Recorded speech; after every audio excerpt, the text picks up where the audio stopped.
What's going on YouTube? This is Rob with Animus Visual Reviews. Thanks for tuning in. If you're new to the channel, I do mainly gear reviews and discussions, but of course I'm going to be doing a little bit more lighting tutorials and maybe behind the scenes to some of the shoots that I've been on, so stay tuned for that. If you haven't already, make sure you subscribe, leave a comment below whatever video if you're intrigued or amused or enthused. Let's go ahead and get into it.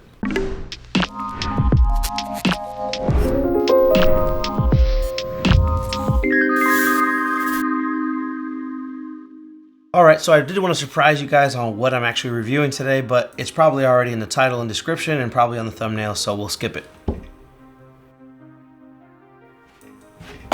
This is the K&F Concept Black Mist Filter. I got the specific one in 1/4 strength as I like my things a little bit subtle. This is an 82mm size thread that I got specifically for my Sony lenses, which are mainly the G Master 1635 and the 24-72.8. What I do specifically with filters to avoid buying them in 100 different sizes is I have a stack of step-up rings basically that go from 82mm down to whichever size thread I need for whichever lens I'm using. That way I only need to own one filter, and it does look a little funny, but I can adapt this 82mm lens to anything that is smaller than 82mm, so I keep pretty much a pack of those step-up rings. So what to say about the Black Mist filter? So far, if you're doing any filming in this era of 2023, you have most certainly heard of the famous Tiffin Black Pro Mist, along with its many variations of different filters from lots of different brands, including Tiffin. You have, Black Pro Mist, you have Glimmer Glass, etc., Smoke, which are all different diffusions, basically, that you can apply to your lenses. So I guess I'll start there. What exactly is a Black Mist or a Pro Mist or a Smoke or a Glimmer Glass filter? In essence, what these do is create some kind of haze or diffusion or bloom around specifically mainly your highlights, and or it also decreases the overall contrast of your image when you're actually taking it in camera. Now there's different ways to do this in post-production. You could add glows, you could reduce your mid-tone detail and resolve, for example, and some of these are more advanced techniques. Really lots of things to kind of fake the illusion of what you can get in camera, but that is the beauty of these, that you can actually control and see what it looks like live as you're filming it. So I believe these filters are very useful, especially if you're looking to get that dreamy effect look that is very popular, especially if you're looking to do a film look. In essence, some people believe that camera sensors are too digital or have a digital edge to them, or is very sharp or clinical, and this is one of the ways that you can get rid of that. So of course, back in the olden days, people used to literally smear Vaseline or put on a sock over their lens, not like a regular sock, but like a pantyhose sock over their lens to kind of add that kind of bloom, diffusion, and that slightly soft and hazy feel to their footage. These days we have the privilege of having tons of filters, especially some affordable ones like this one. Current street price varies, so I'll go ahead and leave the exact amount of this 82mm one here. Depending on your filter size, it does vary on the price.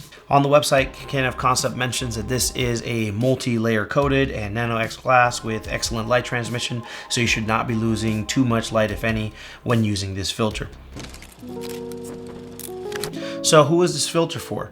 Well, number one, like I mentioned, if you're thinking your footage right now is coming out very sharp, very clinical, very digital, this is one way to add a little bit of a feel to your footage, something unique to the feel of what you're capturing. This is also good for photography, so you can start that film look in camera before you actually get to post-production and you add maybe halation or film grain. So I would say anybody looking for a more analog feel on their digital cameras, this is definitely a filter to have. Who else is this filter for? Obviously, if you're doing video, this filter could soften a little bit of your detail, so it could help hide wrinkles potentially on a subject's face.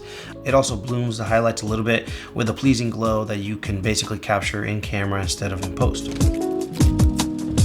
Alright, so in my time with this filter, I decided to test it on 2 shoots.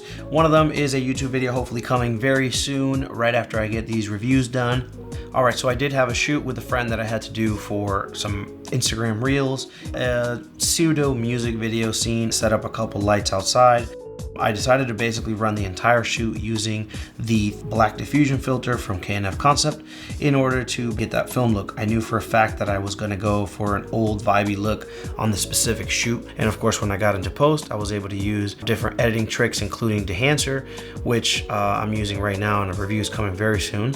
And I was able to use Dehancer to basically really amplify that film look and that old vibey grain that I was looking for. The filter really helped to already establish the fact that I was going for more of that soft analog feel without having to actually use any post-production filtration or effects. As you can see here, it definitely does make a big difference. I don't have any examples without the filter, but like I said, it definitely went a long way to have this on the camera as I shot. As a bonus sample, I wanted to show you guys what this frame looks like without, and then of course with the filter. So this is without, and this is with the K&F 1/4 black diffusion filter.